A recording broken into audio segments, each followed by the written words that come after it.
सवाल मेरा यह है कि मैंने काफ़ी आध्यात्मिक गुरुओं को देखा है और जब मैं उनको देखता हूँ तो वे सभी मुक्ति की बातें तो करते हैं, लेकिन फिर उनका धर्म से कोई खासा मैं लेना देना नहीं देखता हूँ। वे लोगों के पर्सनल जीवन शैली को, उनके जीवन के पर्सनल कार्यों को ही संदर्भित, वर्णित, यही सब करते हुए रह जाते हैं। और वैसे तो कायदे से देखा जाए तो मैं आचार्य प्रशांत जी को फॉलो करता हूँ, और जब मैं स्पिरिचुअलिटी की ओर झुका तो उसमें सबसे बड़ा जो कारण रहा है, उसके पीछे फैक्टर रहा है, वो वही रहे हैं, आचार्य प्रशांत जी।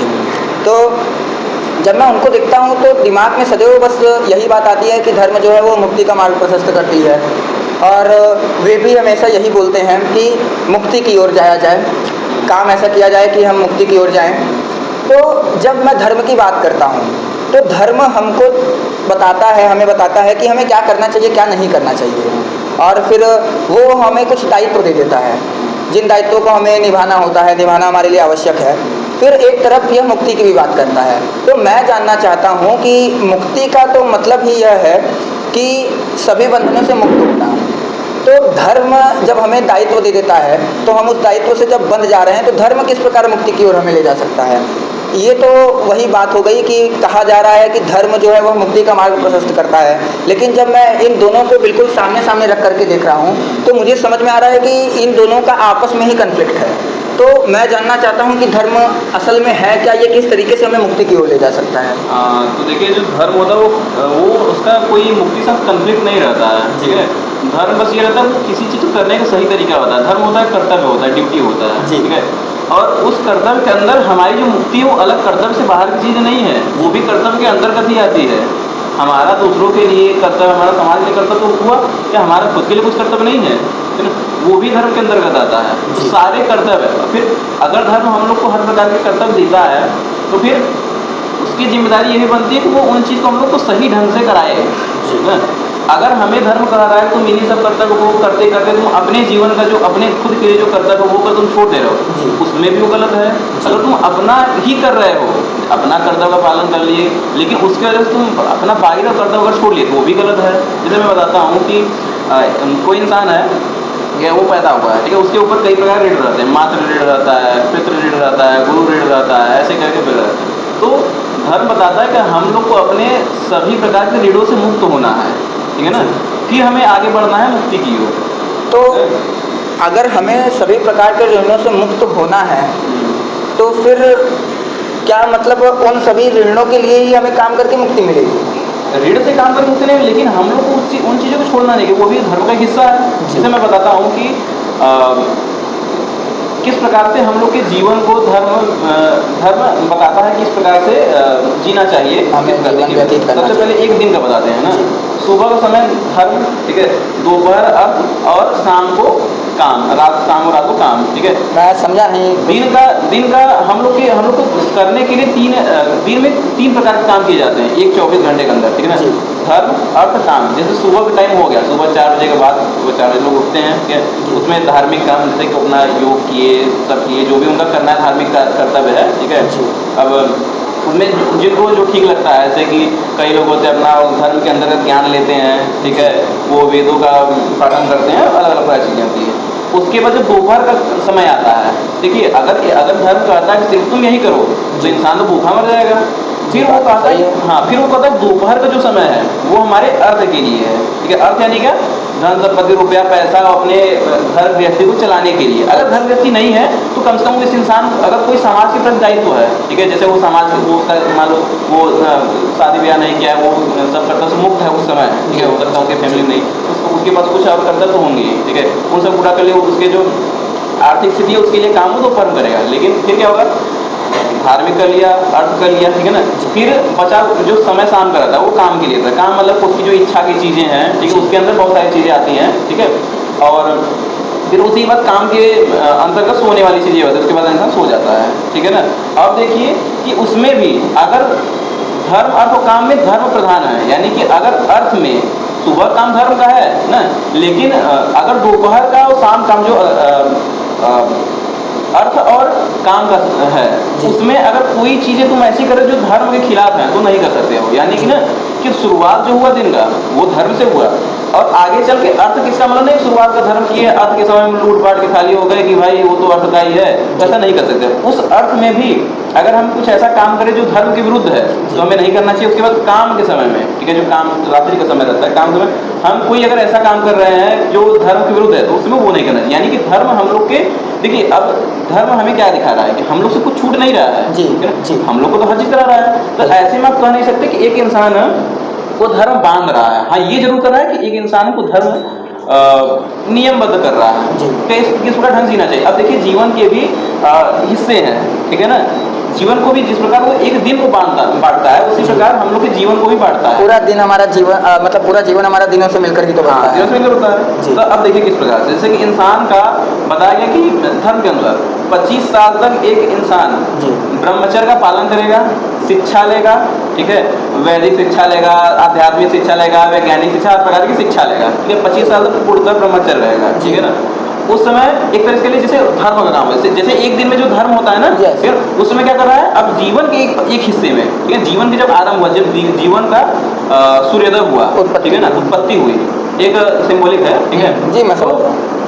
उस समय इंसान को क्या किया गया कि धार्मिक काम करना, यानी कि ज्ञान लेना, ठीक है ना, ब्रह्मचर्य का पालन करना, ये सब चीज करना। फिर अब जैसे कि दिन का दूसरा भाग हम लोग को दिया गया था अर्थ में, अब हम लोग को 25 साल के बाद हम लोग को क्या किया गया, गृहस्थ आश्रम हो या फिर हो सकता है आपकी ना हो, ठीक है, लेकिन उस समय आपको अर्थ के लिए समय दिया गया। अब 25 साल के बाद आपको धन संपत्ति जो कुछ भी है आपको कमाना है, आपको समाज में कुछ दान भेंट ये सब जो करना है, समाज के प्रति जो जीवित रहने के लिए जो अपने माता पिता के लिए जो ऋण है, गुरु का ऋण है। आप देखे होंगे कि पहले जमाने में जो शिष्य होते थे आजीवन पैसा नहीं देते थे गुरु को, गुरुदक्षिणा देते, लेकिन जब वो शिक्षा उनका छूटता था उस समय गुरुदक्षिणा देते थे। फिलहाल गुरु लेना पसंद नहीं करते थे, लेकिन शिष्य जानबूझ के जबरदस्ती देते इसलिए क्योंकि वो गुरु ऋण से मुक्त होना चाहते थे ना। अब जैसे उनका 25 साल पार हुआ, अब उनका समय आ गया अर्थ का, जैसे दिन में धर्म का अर्थ है उनका अर्थ का। अब अर्थ के समय वो अपने हर प्रकार के ऋण को वो देंगे, ठीक है ना।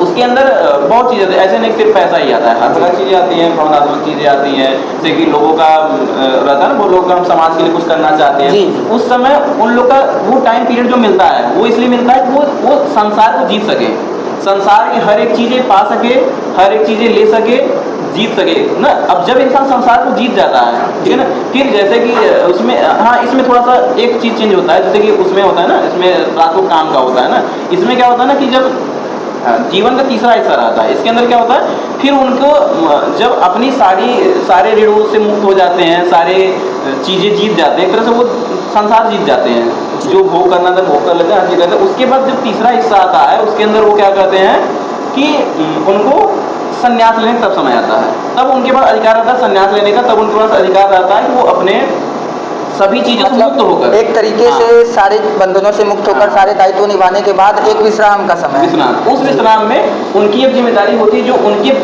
खुद के पर्सनल के लिए, क्योंकि अब देखिए उनसे सब कुछ छूट चुका है, उधर सारी चीजें छूट चुकी। अब इस उम्र तक आते आते लोगों से उनके माता पिता भी छूट जाते हैं अक्सर करके ना, एक तरीके से उनका पिछला सब कुछ छूट चुका है, ठीक है ना। अब लड़के बच्चे भी एक तरह से उस समय ऐसे हो जाते काबिल हो गए हैं, अब उनके पास कुछ नहीं रह गया।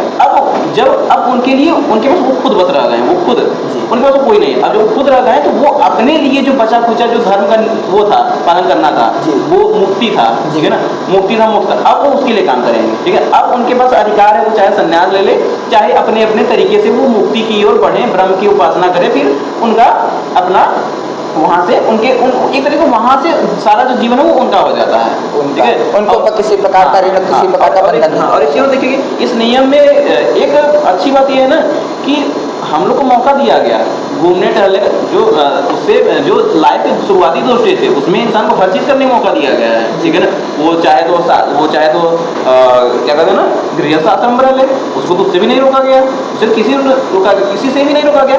लेकिन इस धर्म के इस नियम से, इस सिस्टम से हमें ये चीज मिला ना कि हमसे कोई भी चीज छूटने वाला नहीं है, ठीक है। इससे होता था ना कि अरे अगर हम ये करेंगे तो वो कैसे करेंगे, अगर ये करेंगे तो ऐसे करेंगे, मुक्ति पाएंगे तो हमारे जो कर रहे हैं, जैसे देखिए होंगे बहुत लोग हैं जिनके पास शुरुआत में थोड़ा सा कम ज्ञान था, पहले जमाने ऋषि मुनि थे, कुछ लोग थे शुरुआती दौर में कम ज्ञान था, जिसकी वजह से ना वो अपने सारे कर्तव्य को भूल के छोड़ के वो चल गए थे मुक्ति के पाने के लिए, ठीक है। वहाँ पे वो धर्म के नियम के खिलाफ गए थे, ठीक है ना। कई सारे लोग तो इसमें गौतम बुद्ध के खिलाफ भी जाते हैं, हाँ, सिद्धार्थ के खिलाफ। एक तरीके से वो भी धार्मिक रूप से गलत किए थे, ठीक है ना। उनको बताते हैं, देखिए कि जो गौतम बुद्ध थे उनको पहली बात तो शादी विवाह करना नहीं चाहिए था, ठीक है ना।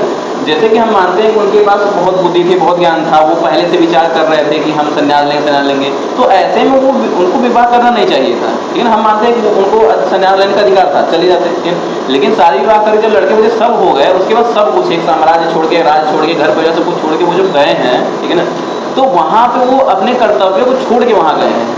एक प्रश्न है जो कि वहाँ पे गलत था।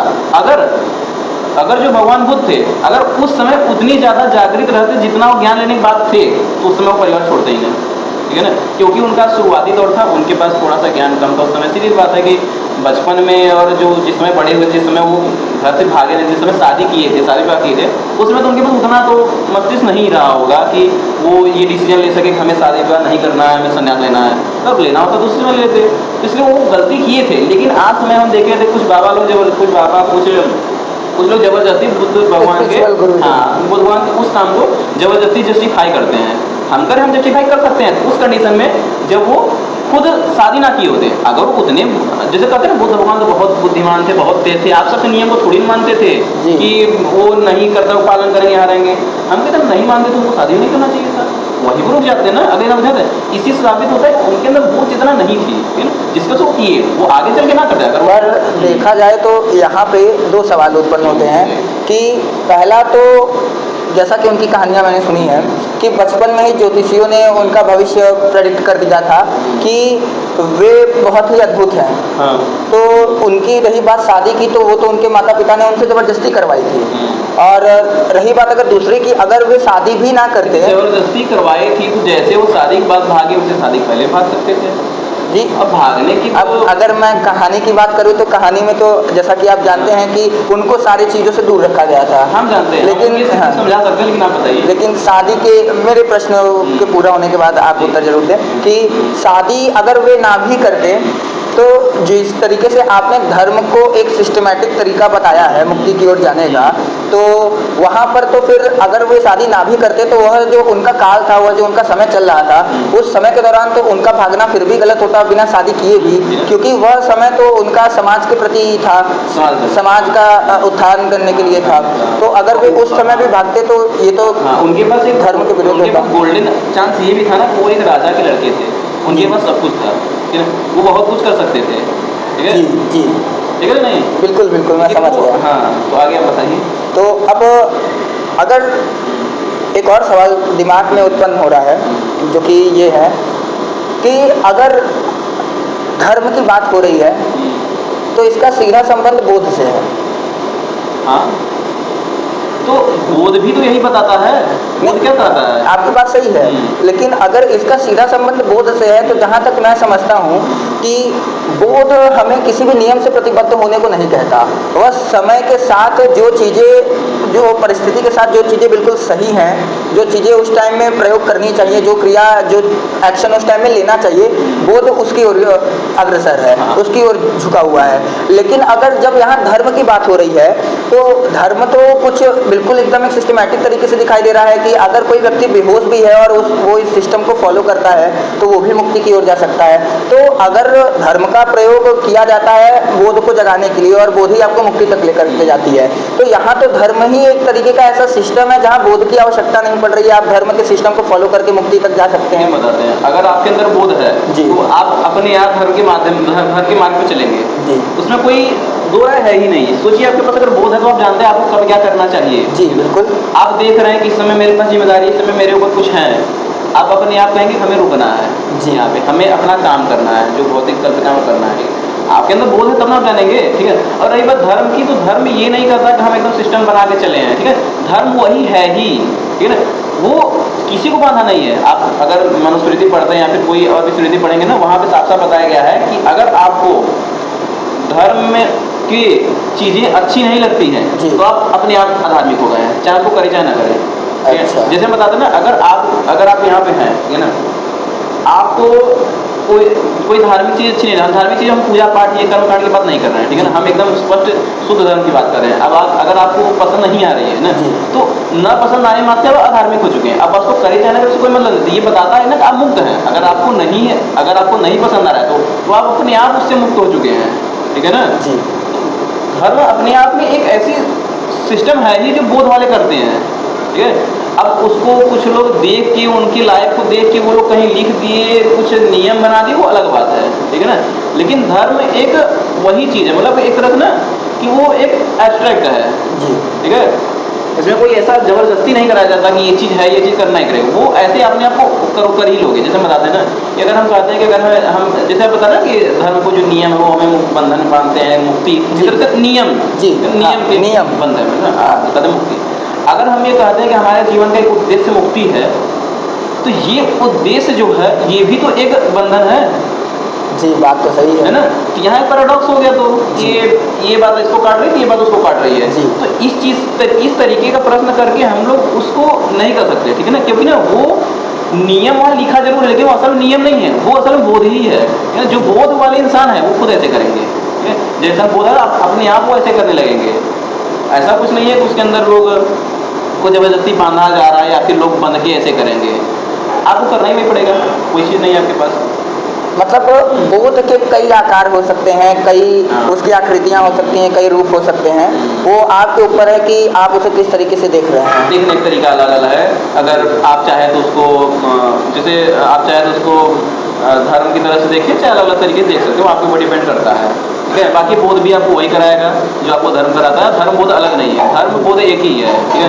धर्म का लक्ष्य है बोध, ठीक है। धर्म का लक्ष्य मुक्ति, वो कोई अलग चीज़ है ही नहीं। तो अब सवाल ये आता है, जैसा कि आपने धर्म को एक बड़ी ही अच्छी तरीके से समझाया और मेरा ये डाउट क्लियर हो गया कि असल में धर्म है क्या। मैं अभी तक जो सोच रहा था कि धर्म हमें नियमबद्ध कर देता है, लेकिन सत्य तो ये है कि बोध तक पहुंचने का मार्ग ही धर्म है और धर्म का मार्ग भी बोध से निकल कर आता है। और जैसे हम बताते हैं बोध में बताए, बोध आपको बताता है क्या गलत है क्या सही है। जी, बताता है नहीं बताता? बिल्कुल बिल्कुल। क्या आप उससे नियम में बंध गए हैं? नहीं बंधे, सीधी बात है। अगर आप जानते हैं कि कोई इंसान है, उसका मर्डर करना गलत है, जी, बोध आपको बताया है, जी, आप नहीं कर सकते वो, ठीक है ना। ये कोई बंधन नहीं है जी। वैसे धर्म में कोई बंधन नहीं है। लेकिन एक छोटा सा सवाल ऐसा आ जाता है कि जैसे अभी आपने मर्डर की बात कर दी, तो हमारा धर्म बताता है कि मर्डर मतलब किसी की हत्या करना, पशु हत्या हो गई या किसी भी प्रकार की जो हिंसा है वह गलत है, वो एक अधार्मिक तत्व है, अधार्मिक कार्य है, ऐसा नहीं करना चाहिए। फिर जब बात आती है युद्धों की, जो कि पुराने समय में भी बड़े बड़े राजा महाराजा जो कि काफ़ी धार्मिक हुए हैं, जिन्होंने मुक्ति के लिए भी कार्य किया है, जिन्होंने मुक्ति प्राप्त की है, तो वे भी युद्ध करते थे। तो वे युद्ध कर रहे हैं, युद्ध में न जाने कितने हजारों लाखों लोगों की मृत्यु हुई, उनके हाथों वे मरे, तो वे एक तरफ से धर्म के पक्षधर भी रहे हैं, फिर एक तरीके से अगर देखा जाए तो धर्म के खिलाफ भी हो रहे हैं वे। तो इसके पीछे क्या कहा जा सकता है? जो युद्ध है वो कोई अधार्मिक चीज़ नहीं है, ठीक है। जैसे बताते हैं कि अगर आप किसी गांव में रहते, देखिए आप ये जानते हैं कि धरती पर हर एक इंसान धार्मिक नहीं है जी, कुछ हैं जो गलत करेंगे, कुछ है जो सही करेंगे, ठीक है ना। आप धार्मिक इंसान हैं, आप एक गांव में रहते हैं, आप एक गांव के राजा हैं, ठीक है, मान लीजिए, ठीक है। अब उस गांव में अगर किसी बाहरी झुंड का, किसी ग्रुप का अगर वहाँ पे अटैक हुआ है, आप जानते हैं वहाँ क्या परिणाम होगा। काफी मासूमों की जान जाएगी और आज समय में तो भाई जानते हो क्या क्या चलता है, तो सामान्य हो गया है ना। वो इतना सामान्य है कि लोग इतना बात सुन के लोग समझ जाते हैं। बिल्कुल। तो ऐसे में आप अगर ऐसे हाथ धरे बैठ गए, हम तो धार्मिक हैं, हमें तो तलवार नहीं उठाना है, हमें तो कुछ नहीं करना है, तो फिर आप के अंदर पे आप बात करें धर्म की, लेकिन आपके अंदर बोध ही नहीं है। बोध क्या कहता है? बोध इससे बांधता नहीं है, बोध यही कहता है हमें जब हथियार उठाना पड़ेगा। मैं आपको एग्जांपल लेते हैं, एक चक्कू है, ठीक है ना, ये थोड़ा सा वायलेंस वाला लगता है शायद, नहीं उदाहरण में क्या से चक्कू है, ठीक है ना। तो हम यहाँ पे हैं, अगर किसी को इसे कट कर रहे हैं, ठीक है, अधार्मिक है, ठीक है ना। अब देखिए अस्पताल में डॉक्टर है, चक्कू है, किसी कट कर दे, धार्मिक है। जी, वह तो जान बचाने के लिए कर रहा है, तो दोनों कर रहा है जी। पर कट करने का जो उद्देश्य है जी, वो क्या है? अब वो बोध से आता है, वो धर्म से आता है जी। अब आप चाहे बोध कहिए चाहे धर्म कहिए, चलिए मैं बोध शब्द का उपयोग करता हूँ। एक इंसान का बोध है, वो जानता है किस जगह पे इस कैंची का, इस चक्कू का, इस तलवार का उपयोग करना सही प्रयोग है। करना है, जी। हाँ, और किस जगह गलत है, ठीक है। जी। तो हर यही बोध है इसमें। अगर आप फिर से कह रहे हैं, देखिए जब आप सवाल पूछे उसमें एक फिर से वही फंस गया था लोग कि अगर आप कहते हैं कि धर्म कहता है कि अगर हत्या करना गलत है, ठीक है, फिर तो अगर कोई गलत आक्रमण करता है बचाने के लिए भी हथियार नहीं उठाती, ये तो बंधन हो गया। लेकिन बौद्ध इसी छुड़ाता है, बौद्ध धर्म इसी छुड़ाता है ना। तो इस जो आपने इतना सुंदर उदाहरण दिया है, और इससे जो हाँ, एक चीज़ और है, मैं बताना भूल गया था इस बात में, कि जैसे कि उसमें बताया जाता है कि बाकी जो मासूम मर रहे हैं, ठीक है ना, हम कह रहे हैं कि जैसे मासूम हैं वो जो मरे होंगे उस पक्ष के होंगे, जो उस तरफ के होंगे जो सेना में होंगे, सिर्फ पैसे के लिए आए हैं, लेकिन उनका गलती यही था वो पैसे के लिए भी क्यों आए। बिल्कुल। और अगर वो जीतेंगे भी, उनका भले ही इंटेंशन कुछ गलत ना हो, लेकिन उसका जो परिणाम निकलेगा वो क्या होगा। मासूमों की हत्या तो गलत ही है, वो तो एक अधार्मिक क्रिया है। तो धर्म का यही काम है। मतलब मैं अभी तक जो सोच रहा था कि धर्म एक तरीके का जो सिस्टम है जिससे हम बंध जाते हैं, असल में देखा जाए तो धर्म ही पूरी तरीके से एक मुक्त सिस्टम है। हाँ, मुक्त है वो। धर्म बोध है। आप बोध वाला इंसान जो करता है जी, वही धर्म है, धर्म बन जाता हाँ, है। मतलब अगर आप बोध का प्रयोग करके जो भी चीजें कर रहे हैं वही धार्मिक कार्य है, वही धार्मिक क्रियाएं होंगी। हाँ, और धर्म का कोई ऐसा सॉलिड बाउंड्री नहीं है, ठीक है ना, कि एकदम तगड़ी बाउंड्री है, ये कर देंगे। जैसे होता है ना आजकल के एक पंथ निकला है, मैं नाम नहीं लूंगा, गूगल कर लेना, उसका सिस्टम इतना बुरा है, ठीक है, वो भी अपने आप को बड़ा धार्मिक कहते हैं क्या कि अगर हम रास्ते से जा रहे हैं, वो गलत नहीं करते हैं, किसी जीव का हत्या नहीं करते, उनके पैर में चींटी भी आ जाए ना तो उनको लिए पाप हो जाता है, ठीक है ना। झाड़ू, कुछ लोग बोलते झाड़ू मार चलते हैं आगे चल के, ठीक है, बाल अपना छिलवा लेते हैं कि भाई बाल में कोई मक्खी कीड़ा न मर जाए, मुंह में मास्क लगा लेंगे कि कोई यहाँ सांस ले तो कोई बैक्टीरिया फिर कोई चीज़ न मरे, इतना बच के रहते हैं। लेकिन उनका नियम कैसा है कि कहते हैं कि अगर हम रास्ते जा रहे हैं, कोई अगर कुएं में गिरने वाला है तो उसको हमें नहीं बचाना है, क्योंकि उसका अपना खुद का कर्म था जिसका भोग रहा है, हमें बचाना, हमें बचाने की जरूरत नहीं उसका। आपके इस उदाहरण से मुझे क्या नाम था उस चैनल का, डिस्कवरी पेज, जो net geography, national geography cameraman होते हैं, वो रेगिस्तान में एक बच्चा मर रहा था, उसको रिकॉर्डिंग कर रहा था कि हमें तो किसी उसके अंदर नेचर साइकिल में एंटरप्रेन्योर नहीं करना चाहिए। कैमरा लेकर के वो जंगल में खड़े रहते हैं, लेकिन किसी जानवर का शिकार होते हुए वे रोकते नहीं है। तो लेकिन वहाँ पे वो चीज़ें मायने रखती हैं, वहाँ वो चीज़ें सही है। लेकिन तो धर्म और पंथ में यही अंतर है, ठीक है, धर्म, पंथ और संप्रदाय में यही अंतर है कि धर्म तो एकदम मुक्त कर दिया, जो बोध के हिसाब से जो सही रहे वो करोगे ना, लेकिन अब पंथों में देखेंगे तो वहाँ पे ऐसी विकृतियाँ हैं। अब एक है, उसका मैं नाम है, उसका गूगल कर लेना, उनका ये है कि अगर कोई मेरी बात नहीं मान रहा तो उसको सीधे से कट कर दो, ठीक है, जो मेरी ही मान रहा है बस वही अच्छा है, बाकी दुनिया सब गलत है, ठीक है ना। अब उनके बारे में ज़्यादा डिटेल चर्चा नहीं करूँगा, ठीक है। और भी बहुत सारी चीज़ें हैं, और भी मैं बता रहा हूँ बहुत सारे, किसका नाम ले, क्योंकि जिसका नाम लेंगे सबको जो दर्शक है वो समझ जाएंगे किसका नाम ले रहे हैं। तो और कुछ धर्म के ऊपर है तो फिर और सवाल है मेरे मन में, तो जैसा कि धर्म को लेकर के जो मेरा डाउट था वो आपने क्लियर किया, और मैं देख सकता हूँ कि धर्म के बारे में आपने जो कुछ बताया है वो काफ़ी प्योर लग रहा है, मुझे समझ में आ रही है कि ये सारी चीज़ें जो हैं वो काफ़ी हद तक सही हैं, और काफ़ी हद तक नहीं, पूरी तरीके से लगभग वह सही है।